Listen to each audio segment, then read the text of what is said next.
season where we can put asphalt in. We'll run out of time on that. Okay. Oh, wow. So, because of all the rock slides, and we applied for any kind of funding we could go. This nice overlook. We're in a park right now. We're going to replace that overlook up here. We actually, oh my God. Yeah, this is gorgeous. There's traffic going across the 6th Street Bridge. Yeah. That is US 22. Okay. This road. That, you know, that could be life or death. You know, depending on somebody could die in 2 minutes. Well, I used to be a paramedic early in my career. I know that those minutes matter.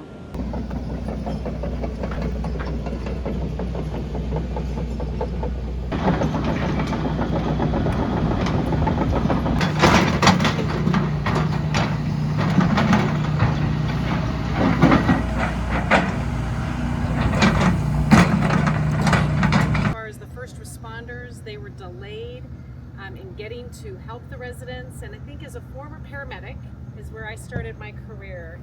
This work comes down to prioritizing people.